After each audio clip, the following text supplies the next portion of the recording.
What's up, positive bitches? How are we doing today? If you are hearing this episode, then you are meant to be here, so keep listening. On that Bitches Positive podcast, sometimes we will laugh, other times, baby girl, we're gonna cry. But we will always walk away feeling our most empowered, positive bitch self. That is Babe in true connection with herself.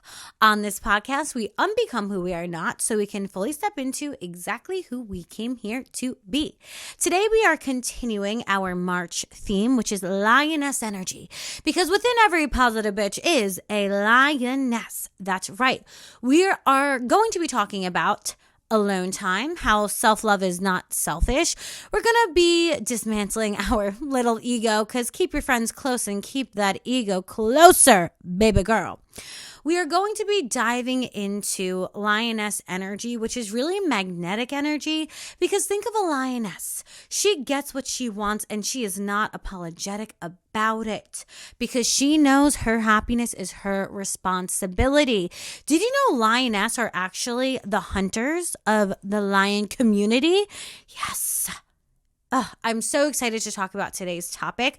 I asked you on Instagram what you want to get answers about when it comes to alone time, self-love, and I'm going to be diving into those questions as well.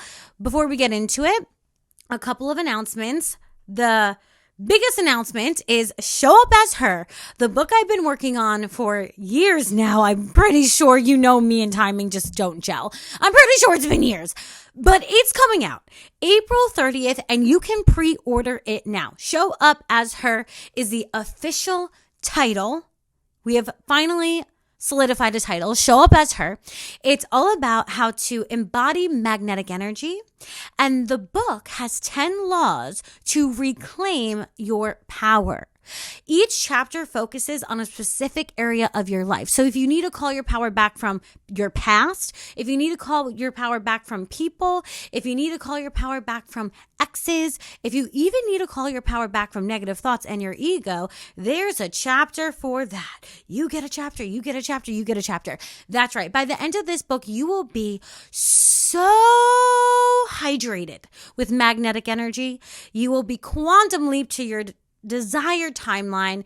You already have the power to do this. This book is just giving you the tools so you actually know how to quantum leap to that most magnetic timeline. I'm so excited for you to have this book. I put my sweat, sparkle, tears, and positive energy into every single word. I'm really happy that as the Positive Bitch community, we're going to have an object, a book that's going to have all the teachings in one place. You know, I'm on TikTok and Instagram and podcast streaming platforms. The information is all out there, but it's everywhere. We're finally going to have a place where I can say, go to page 123, and you can go to page 123, and we can be on the same page about the same concept. And it's just going to be so much easier to study these laws and these concepts. The book is focused on positive bitchology, which is essentially my own curriculum. And there's 10 laws of positive bitchology, and you will get these 10 laws and they will transform your life like they have transformed my life. And you are just, I know you're going to love it. I love it. And I'm so happy that we can finally share this creation together. If anything I've ever said has ever moved you or it allowed you to have a light bulb moment, whether that was on Instagram, TikTok, or these podcast episodes, please support this launch. It means the world to me. I'm so excited for you to have it, but I'm excited for us to share it. I don't know. I just have so many feelings of positive energy around this, and I am just inviting you along this transformation in positive bitchology, this new curriculum. And yeah, you can pre-order the book now. Link will be in the show notes. Of course, if you want to follow me on Instagram, you can do that at Vibin with Cece. Link will be in the show notes. If you're going through a breakup, join the 21-day Breakup Glow Up Challenge to refocus on you, move on, and heal your past. And of course, have that glow up. We can't forget about that now. And if you're dating and you want to learn how to place yourself on the pedestal, call your power back, and date from really this divine feminine energy place, the pedestal path would be perfect for you. And of course, there are also workbooks that I provide on how to manifest divine feminine energy and also calling your power back. All those will be in the show notes below. That was a mouthful. Without further ado, let's get into today's episode. I was recently talking with one of my clients, and we were talking about how whatever we choose, there's always going to be some sort of cost. We were talking about how in life, we know that we learn based on our connection with the caregiver we crave love from the most. We learn how to connect to others. And if we've learned that the way we get connection is to dull our own light, if we've learned that we have to be the nice girl, the shy girl, we have to be a people pleaser in order to gain connection, well, that's who we become. We can either continuously engage in this role we created out of survival. We can continuously act as this people pleaser, as the nice girl, and we can preserve the relationships that we have when we're being this role. That will cost us ourselves, though. Or we can decide differently. We can realize that our power is in our present moment, and we can say, actually, even if being the nice girl has gotten me here, it's not going to get me to where I want to go.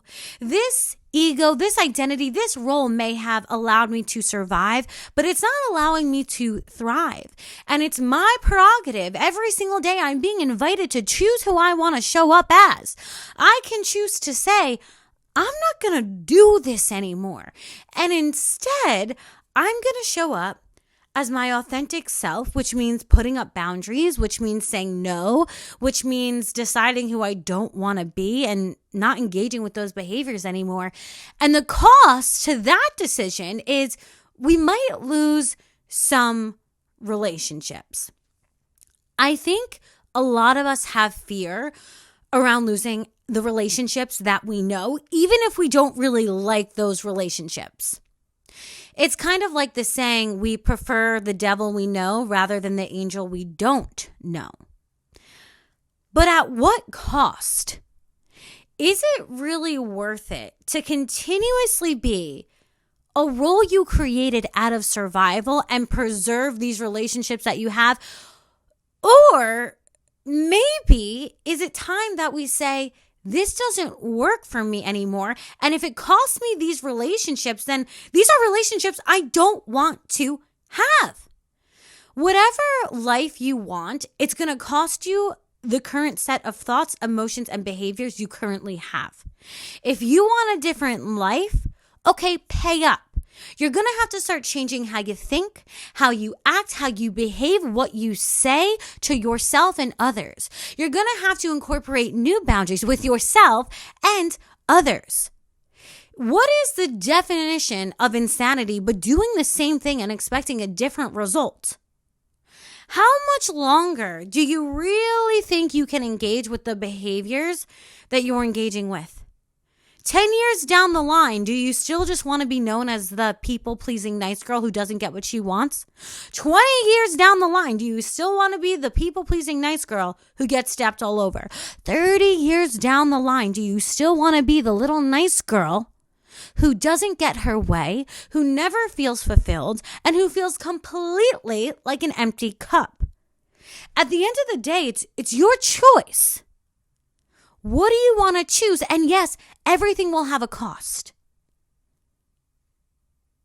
The thing is, if we keep trying to stay around people who are wanting us to stay the same, we are just stunting our own growth.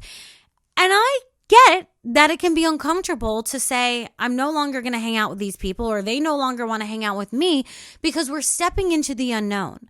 But the unknown is a much more successful, higher vibrational place than staying in the same place forever. That's not natural. We are energy. Down to our smallest atom, we are vibrating particles, we are energy. And what's the natural state of energy but movement? If we had to eat the same thing, dress the same way, to have the same conversations every single day, we would go out of our minds because that is not natural. Change is natural. Shifting is natural. And while you're in a season of a dark night of the soul or isolation or alone time, don't cling to these external attachments. Cling to God. Cling to yourself. Cling to the things that are always going to be there regardless of the external changes. I had to realize that I was growing in different directions than my friends were. I couldn't cling to the friendships I had since kindergarten. I had to cling to God. I had to cling to my future self because she was the one who was going to get me out of that mess. And God is really the only constant in our life. They say change is the only constant, but really it's God. Because the way we change is different. Sometimes we change for the worse. Sometimes we change for the better. Sometimes we change in this direction or that direction.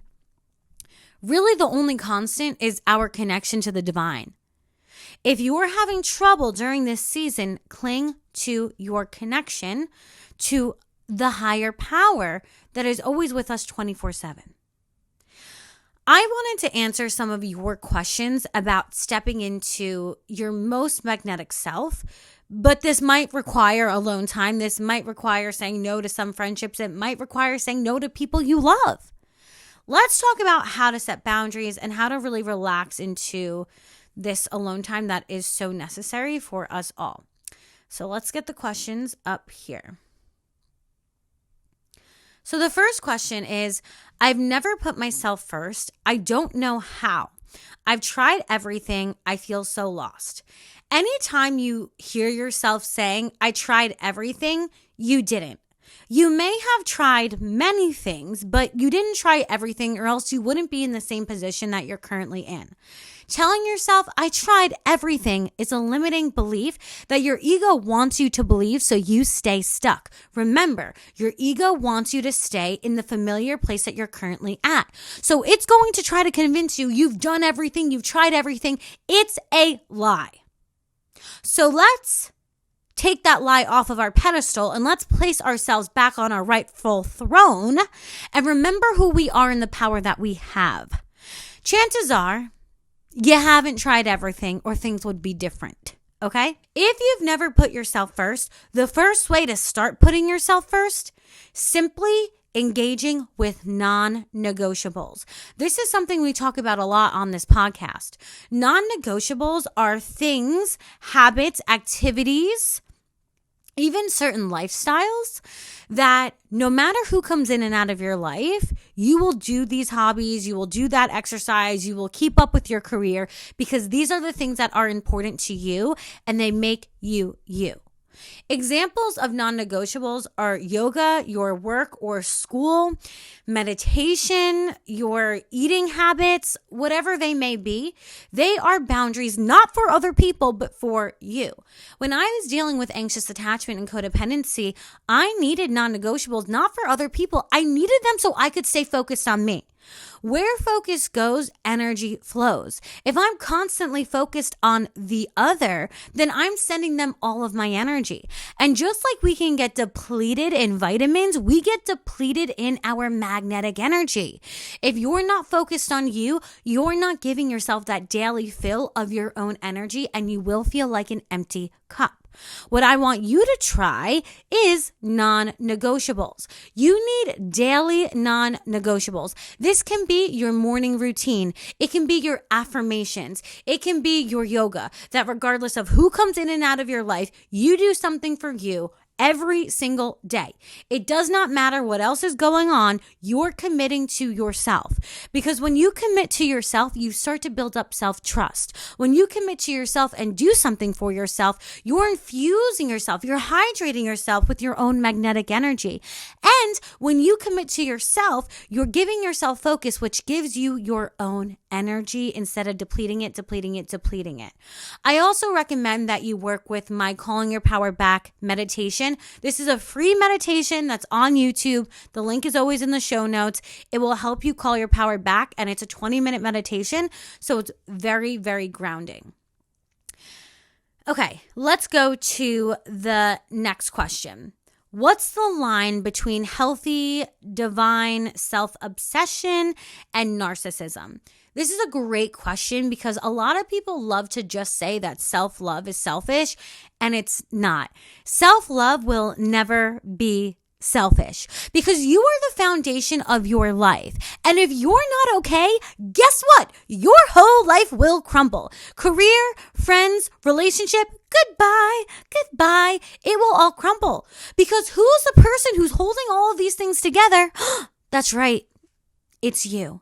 If you're not okay, your external 3D reality will reflect that back to you, baby girl. Okay?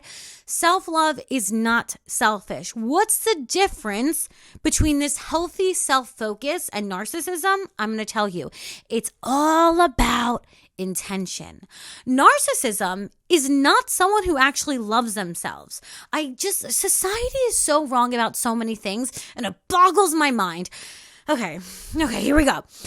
So, narcissism is actually when you're deeply insecure, so you have to puff yourself up or try to bring someone else down in order to make yourself feel okay. Narcissism, the intention there is I'm insecure, so I have to fake that I'm better than you, or I have to be unkind to you to bring you down. That's not self-love, that's insecurity. Self-love, the intention is I'm not even worried about what you're doing because I love myself and I feel good in my own skin. If I was a narcissist walking into a room, I'm scanning everyone. I'm sending out my energy to everyone. What are they doing? Are they better than me? I have to put them down. I have to puff myself up. I have to pretend to be someone I'm not.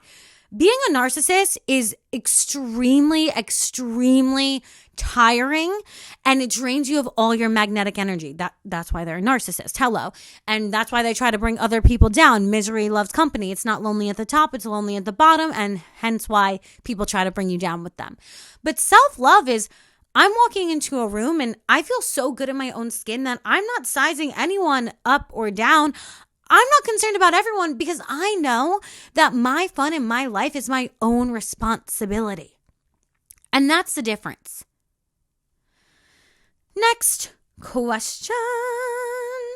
How do you choose yourself with certainty and without guilt or regret?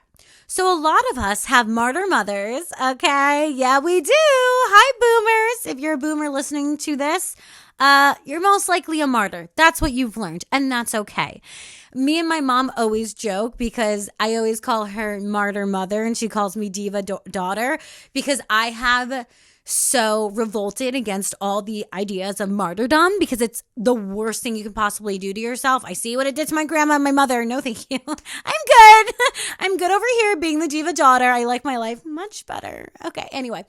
So, how can we choose ourselves without feeling regret or guilt? So, as you're changing for the better, disclaimer. There are going to be people in your life who they do love you. They may love you, but they're not going to like that you're changing for the better. It's really uncomfortable for people when they realize that you're coming from the same place, but you ain't going in the same directions. You're going up, you're getting better, you're improving your health, your fitness, your career, your relationships, and they're still in the same cycle they've had for 10 years now. When we are becoming better, we are a mirror for those other people in our life, and they're being faced with the fact that they were given a similar circumstance. They're coming from pretty much the same place, but they didn't use their power like you did. And they're really actually upset at themselves. They're mad that they didn't learn sooner or do what you're doing. But what do? They project that anger onto you. But as positive bitches, we don't let other people's projections become our predictions. This anger towards you, it's not personal, it's vibrational. Look, at the end of the day, you weren't born to make everybody like you and everybody happy. You can't make everyone believe in you. Not even God can do that. So don't waste your time trying to manipulate yourself and get everyone on board with your vision. You can't. It will never work. So instead of being concerned of, does everyone agree with me? Is everyone okay with what I'm doing? You have to say, how do I feel? How do I feel about what I'm doing? I keep allowing Brad into my life, and Brad keeps ruining my life and making me feel absolutely freaking miserable. And maybe I'm giving my power away, but maybe I need to set some boundaries here. And then Brad, a week later, is going to be like, Cece, but I love you and I miss you and I want to give you the flowers and the chocolate. And I would have to say, Brad, absolutely not. And it's not always going to be comfortable, but remember the cost. What is at cost here? Is it yourself? Because you should never be the person who's constantly being sacrificed. Remember, you are not the sacrifice. You are your own altar. You are your own temple. So you need to respect yourself as that temple. Our bodies, our spirit, this incarnation is God-given. You better respect it. Okay? So if other people are uncomfortable with your positive changes, it has more to do with them than it has to do with you. And if you have to sacrifice yourself in order to get them to stay in your life and preserve the relationship, no, not worth it. Not worth it. I think I said this last time, but there are people I have to block because I can't love them up close. I can only love them from afar. There are people I had to remove from my life, and it's uncomfortable because you know you're not making everybody happy. Just like your happiness is your responsibility, their happiness is their responsibility too. Now, a lot of us have learned that it is our responsibility to be the mediator for everybody in the room. It's our responsibility to make sure Martha's okay and Brad's okay and Oprah's okay. I don't know why that name came to my brain, but it did. We've learned that our sole purpose is to make sure everyone feels good and everyone feels comfortable, but at the cost of us self-sacrificing constantly. It's now in your power to say, I'm no longer going to self-sacrifice. Maybe I might feel a little guilty.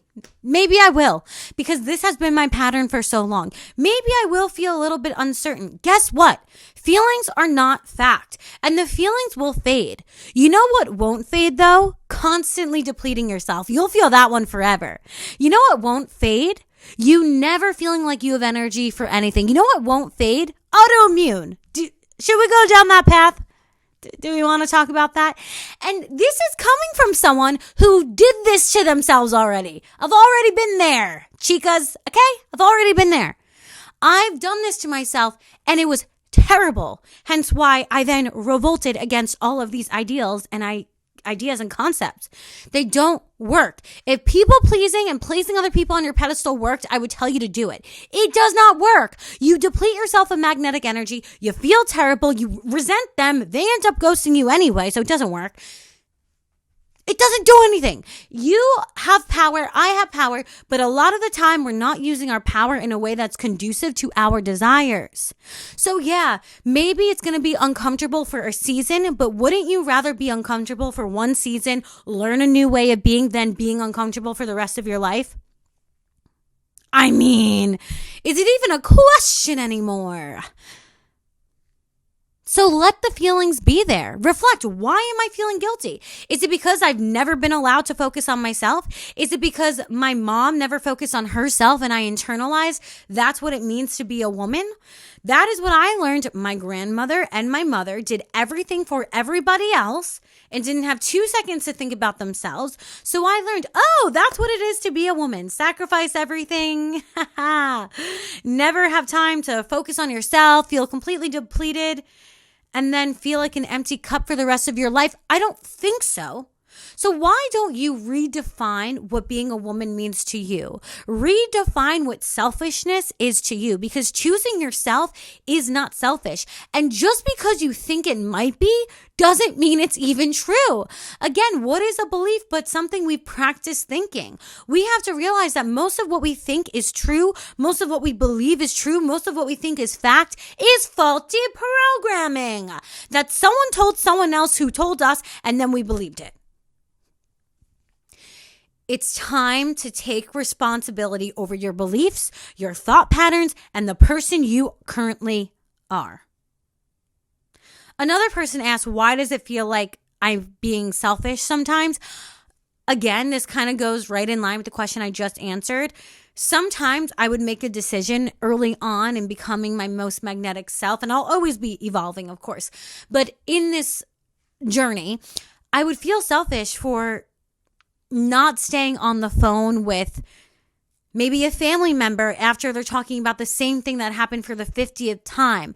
I would feel guilty that I had work to do. I'd feel guilty that I wasn't being the mediator for everyone. And then I realized, well, who's constantly getting the short end of the stick? Oh, it's me. I'm depleting my energy trying to make everyone else happy. And they're not even doing the same thing for me. I'm depleting my own energy trying to save all these other people who don't want to be saved. They're married to their past. They're married to their own miserable stories. The people you want to save, if you could have saved them, they would be saved. You can't save them because they care more about their addiction to the same chemicals they've been feeling for their whole entire life. They care more about reaffirming their own miserable story. They care more about replaying the same scenarios, getting the same emotional outcomes. They're married to their ego more than they want to be saved. This isn't about you saving them anymore. You have to save yourself. They're not even asking to be saved most of the time. It's us who thinks we have to be the savior because that's the way we think we have to get love and connection. You're not Jesus Christ, okay? That's not who you are. You're somebody else. You are not sent here to save us all of our sins. You are not sent here to save your mother and your father and all these other people. You are meant to save yourself. Now, if you inspire others through saving yourself, then let it be. I mean, ring the damn bell. Hallelujah. Amen. I love that for you and them and everybody. But you can't force someone to be saved. And if you keep coming against the same problems, listen up. Listen to me right now. Listen to me. They don't want to be saved. You want to save them, and there's a difference. The person who actually needs your attention is you. The way your energy will be used to your advantage is if you use it instead of just depleting it over and over and over again. I understand that there are people we love, our family members, our friends, and we so easily see how they can just break out of the habit that they're in. But guess what? That's not what they want from you, or else that information would have already set them free. You can't save them, but you can save yourself. If they come to you and they ask you for an actionable helping step, then of course we can be helpful. But if they're not even asking us, what are we doing? It's more about us replaying our own trauma than it is about even saving somebody else. What if I am shamed and called selfish and egotistical for choosing myself? Let them call you that. Honestly, they're jealous. I know. That sounds so almost like a cop-out. Like, oh, they're just jealous. But they are. You think that people don't want to be able to focus on themselves? You think that people don't want to be able to give to themselves? Of course they do. But their beliefs and their egos and what they have learned is stopping them from doing that. So what do they want to do? Misery loves company. Well, I don't get to take care of myself, so you shouldn't be able to take care of yourself either. Well, I don't get to focus on myself, so you shouldn't be able to focus on yourself either. What we push down in ourselves is what we hate in others. Remember, this really isn't personal. It's vibrational. This person, what they're being faced with is their own wounds. They can't fathom that it's possible to choose themselves, and they wish they could, but their own inner world, their own wounds and their own trauma is stopping them from doing so. The best thing you can do for others and yourself is to do what you want to do, find your own happiness, and if that inspires them, they'll follow suit and find their own happiness too. Another question was, can you tell us how to set boundaries in a healthier, not passive-aggressive way? Yeah, so instead of saying, you're doing this wrong, you're annoying me, you want to use self-language. So this behavior, this dynamic is no longer serving me. I no longer wish to engage with this behavior because it's not affecting me in a positive way. You can just be straight to the point. The reason I say use self-language like I and me instead of you're doing this, you're wrong, is because when you start saying you're just going to trigger their ego, and then we kind of get away from the point we're trying to make. So just say, this doesn't work for me anymore. This is no longer serving me. In my Divine Feminine workbook, I have a whole entire script of how to set boundaries with a significant other or anybody else, because it's really about the language you use.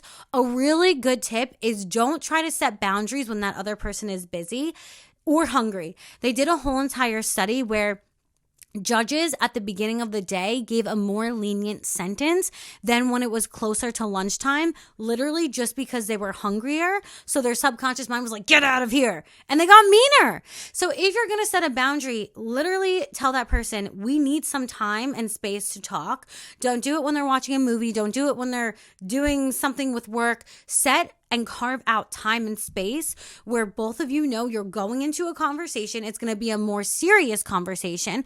And while you're in it, say, look, this just isn't working for me. This dynamic isn't serving me. It doesn't feel good to me. And then say what it is you do want. Don't leave it like a run-on open weirdo sentence. Say, this isn't working for me, but this is what does work for me. And if you don't know what your boundaries are and you don't know what your needs are, you need to reflect on that first before you bring up a conversation with someone else, because you want to be clear as day what you're even speaking about. And once you talk that, you speak it, you transfer that to them, ask them, what do you think I'm getting at here? What do you think I'm trying to tell you? Make sure that after you transfer the information, it translated over correctly. Because there have been times in my past where I was setting a boundary with my partner and he thought I meant something completely different. So after you set up the meeting, you use self-talk and you express yourself, then you're going to say, and what do you think I mean by this? And allow them to parrot it back to you so you know you're on the same page. Someone asked, I do love being alone, but is there some solutions for feeling lonely? When you're feeling lonely, I do suggest to lean into it. Let yourself cry. Let yourself feel.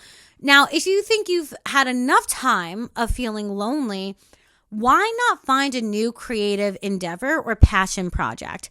When I was going through my breakup, I would have a lot of these spouts of just intense loneliness. Energy is energy, whether it's loneliness energy or happiness energy or sadness energy or anxious energy. Energy is energy. And you can channel anxious energy into creative energy. You can channel sad energy into creative energy. You can channel happy energy into creative energy. Think of Olivia Rodrigo, Taylor Swift, really any artist anywhere. They use their energy and they create beauty. They create art from it. Find a creative endeavor and start doing it. Learn about it. Understand it. Practice it. Get good at it. You don't know what loneliness might open the door up to. When I was lonely, I turned to TikTok. I started creating content, and that opened a whole entire new world for me. It led me to finding my purpose, to start becoming a life coach, to reading self-help books, to sharing more of my life on the internet, to this podcast, to this book deal, to my whole entire career. You don't know what loneliness is going to invite you to do. You don't know where loneliness is going to take you. This is why I say loneliness has taken me places that no other emotion, circumstance, or person could have taken me. It pushed me to be so uncomfortable that I was like, I have to do something with this energy. So I used it. I channeled it into creative energy. I found my voice. I found my purpose. I found fun. And I would get into such a flow state that hours and hours would go by. I would forget to even use the bathroom or get a drink of water, which isn't the healthiest. But when you're such in a flow state, time doesn't exist as time because you're so present and you're so enjoying what you're doing that it flies by. So my biggest takeaway is find a creative endeavor. What is something you used to like to do, whether it's coloring or dancing or editing, or what's something that might be interesting to you today? Maybe it's painting, and start doing it. Invest in the supplies, because investing in the supplies is you investing in yourself, which is the best investment that you can make. How do you choose yourself when you're used to putting someone else above you? It's really about awareness, interruption, and making a new decision and then practicing that. So I highly recommend you join the pedestal path, because in the pedestal path, I teach you why you're energetically chasing, why you place others on the pedestal. You'll also learn not only how to have awareness around these behaviors, but you'll remove the energetic root so you stop engaging in these behaviors.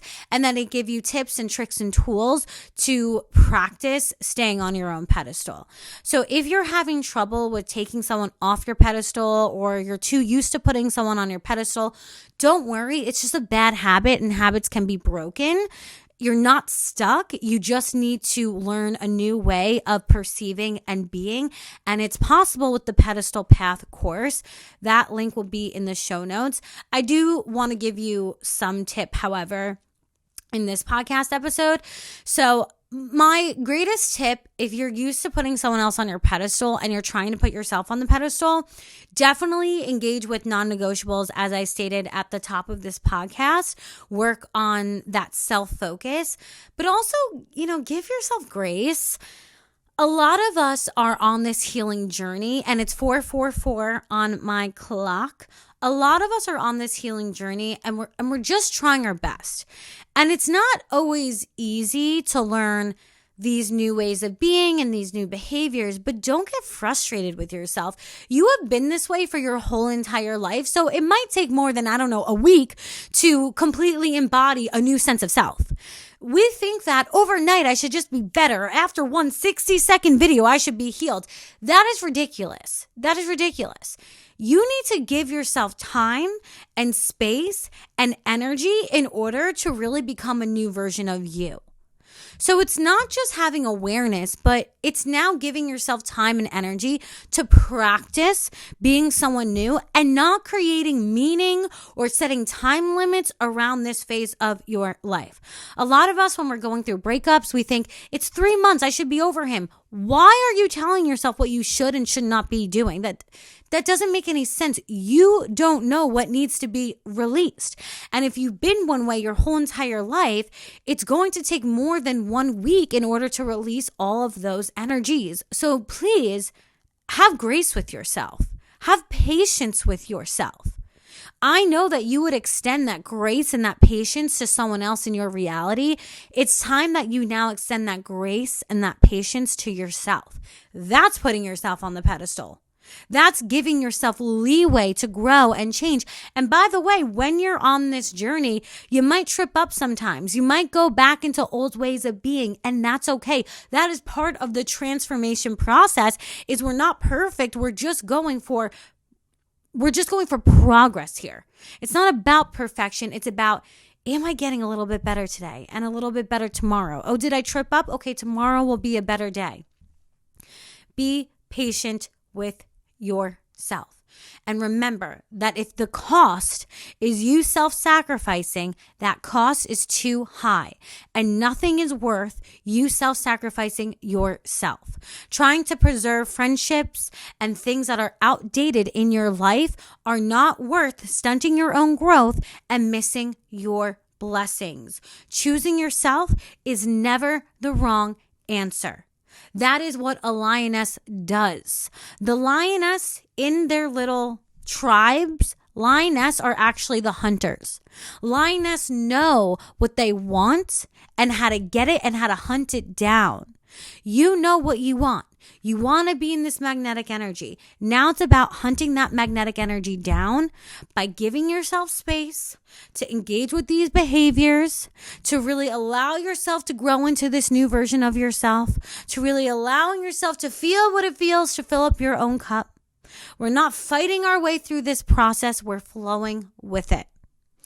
As always, the sparkle in me honors the sparkle in you. I hope this podcast has allowed you to have some light bulb moments and has shed light on things that will help you grow towards your most magnetic self. If this podcast episode resonated with you, please leave a positive review on Apple Podcasts and Spotify. It helps the podcast grow, and it also means the world for me. If not for me, do it for you, because good karma. Don't forget to pre-order your special copy of Show Up As Her. The link will be in the show notes. discount. And when you order, send me a screenshot so I can repost. I love sharing it. It makes me so happy. And I will see you in the next one. Mwah.